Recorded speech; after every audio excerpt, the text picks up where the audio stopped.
نحمده ونصلي ونسلم على رسوله الكريم وعلى آله وأصحابه أجمعين.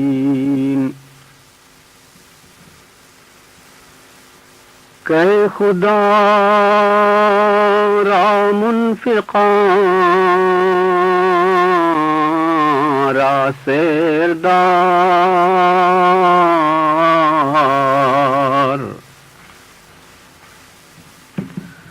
ہر درم شارائے وزد 100,000. اے خدا یا ممسکاں را در جہاں،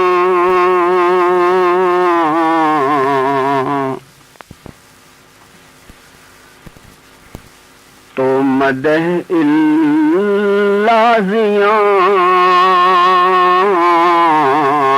در زیان.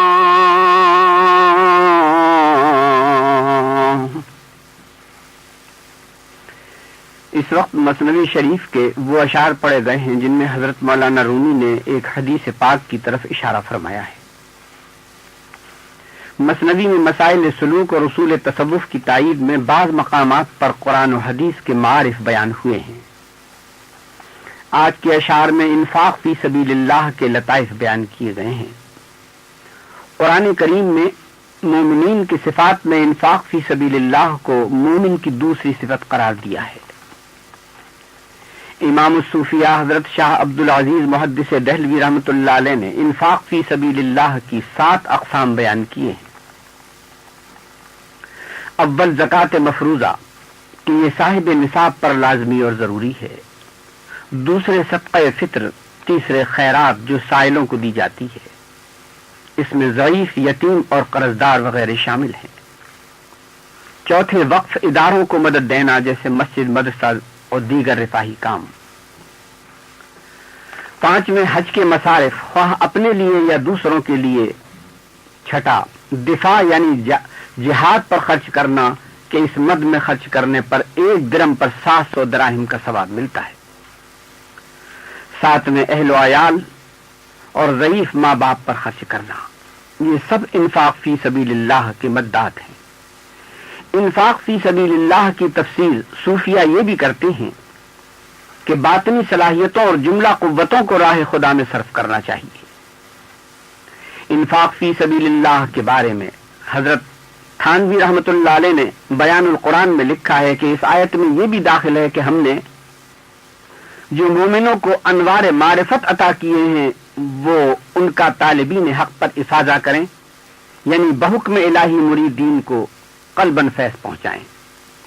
مثنوی چونکہ اصول تصوف اور علوم معرفت کا خزینہ ہے، اس لیے اس میں جو مضامین بیان ہوتے ہیں ان کا اصلاح باطن اور اخلاق فاضلہ سے گہرا تعلق ہوتا ہے. مولانا فرما رہے ہیں، گفت پیغمبر کے دائم بہر پن، 2 فرشتے خوشمنادنی کنن.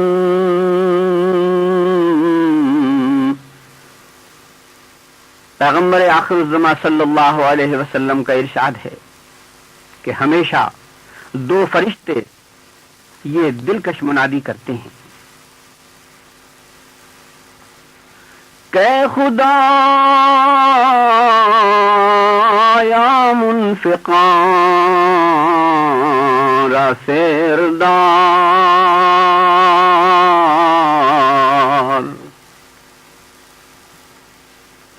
ہر درم شارائے وزد 100,000. اے خدایا خرچ کیے گئے 1 درم کے بدلے 1,00,000 درم عطا فرما. اے خدا یا ممسکان راد الجہاں،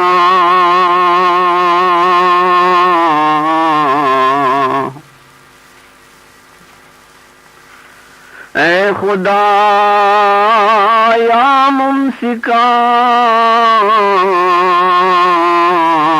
راد الجہاں،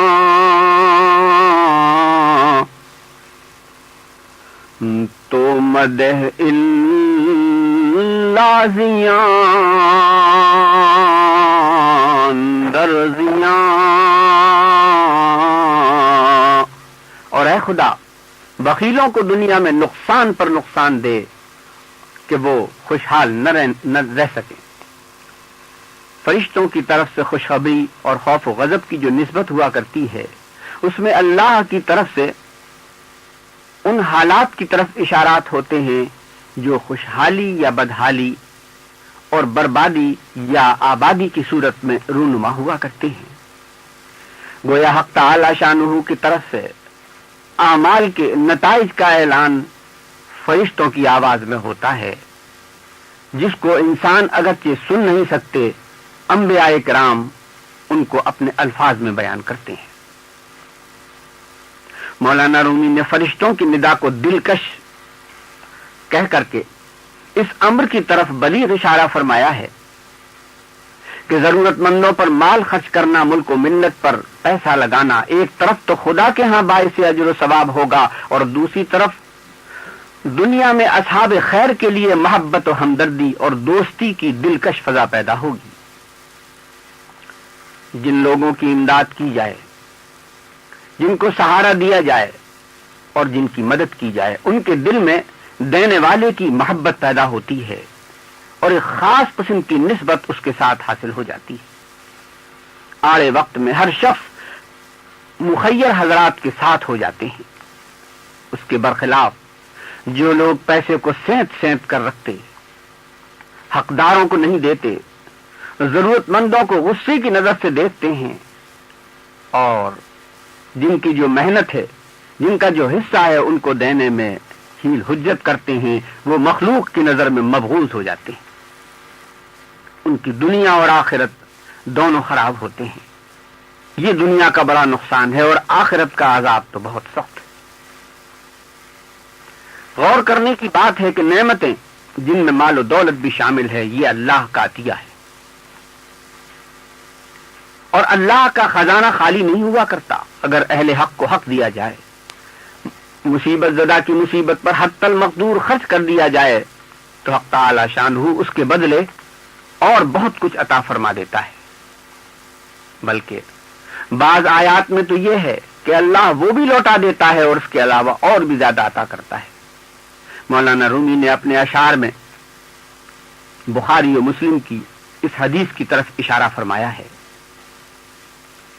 کہ ما من یوم یصبح العباد فیہ الا ملکان ینزلان فیقول احدہما اللہم آت منفقا خلفا ویقول الاخر اللہم آت ممسکا تلفا،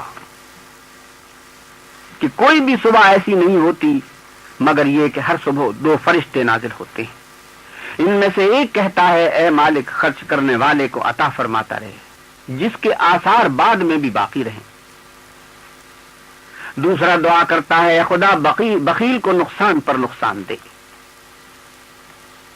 اصل بات یہ ہے کہ پرورش کنندہ اور عطا کرنے والا اللہ ہے، وہ جو محبت کرنے والوں کو، جو محنت کرنے والوں کو ضرور عطا کرتا ہے، وہ ان کی اپنی ملک ہوتی ہے، لیکن چونکہ وہ خدا کا عطیہ ہے، اگر وہ نہ دے تو کوئی کچھ حاصل نہ کر سکے، اگر وہ روک لے تو کوئی نہ دلا سکے، اس لیے اس کی عطا کا شکر یہ ہے کہ جو بچے وہ راہ خدا میں دے دیا جائے، لیکن اتنا نہ دیا جائے کہ خود محتاج ہو جائیں، مگر بہت کچھ جمع بھی نہ کریں کہ مغرور ہو کر دنیا والوں کی نظر میں مبغوض اور آخرت میں مورد عذاب ہو جائیں۔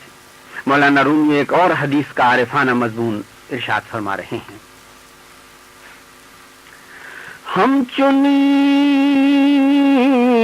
از پشگی ریتاب فیل،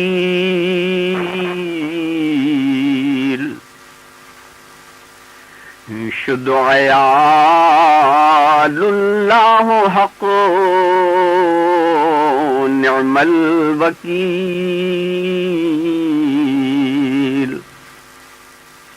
اسی طرح مچھر سے لے کر ہاتھی تک سب جاندار اللہ کے عیال ہیں اور اللہ بہت اچھا پرورش کرنے والا ہے. حدیث شریف کے الفاظ ہیں الخلق کلہم عیال اللہ، کہ ساری مخلوقات اللہ کا کنبہ ہے. اور ایک اور روایت ہے کہ مخلوقات اللہ کا کنبہ ہے، تم اس کے ساتھ ہمدردی کرو. صوفیاء کرام اور محققین علماء نے اس حدیث کی جو شرح بیان کی ہے اس کا خلاصہ یہ ہے کہ عیال اللہ یعنی کنبے سے مراد ایسا کنبہ نہیں جیسا انسان کا کنبہ ہے. انسان کا کنبہ انسان کا خون اور اس کا جز ہے. اللہ کی ذات جز و کل وغیرہ سے منزہ اور پاک ہے. اصل میں عیال اول سے بنا ہے. اول کے معنی ہے جو چیز ظاہر میں نظر آتی ہو. یہ اللہ کی شان میں ایک تشبیہ ہے کہ مخلوق خدا اللہ کی ظاہری شان ہے. کائنات کی ہر شے اللہ کے اسماء و صفات کے مظاہر ہیں کہ اس کے ذریعے اللہ کی خالقیت کا ثبوت ملتا ہے اور یہ خود اس کی بنائی ہوئی اور اس کے حکم کن سے وجود میں آئی ہے. اس لیے اللہ ہی اس کا پرورش کنندہ ہے. مگر دنیا میں ہر شے کسی نہ کسی سبب سے موجود ہے تو شے کے وجود کو تقویت دینے اور پالنے والا اللہ کا دوست ہے. جیسے انسان کھیتی لگاتا ہے، یہ فعل انسان کا ہے لیکن حق تعالی شانہ کا عطیہ ہے تو اللہ اس کو اس کا اجر دیتا ہے. بہرحال جو اللہ کی مخلوق کا دوست ہے وہ اللہ کا دوست ہے. تو یہاں عیال کے معنی بیٹا یا باپ نہیں کہ اللہ کی ذات لم یلد ولم یولد ولم یکن لہ کفوا احد ہے. یہ حدیث جس کی طرف مولانا نے اشارہ فرمایا ہے وحدت انسانی اور اخوت و ہمدردی کا ایک عنوان ہے جو اللہ کی طرف منسوب ہے. جو چیز اللہ کی طرف منسوب ہو وہ سب سے اعلیٰ و عرفہ ہے اور جو چیز خدا کی معرفت کا نشان ہو اس کی حفاظت و نگہداشت بہت بڑا کام ہے. گنج مخفی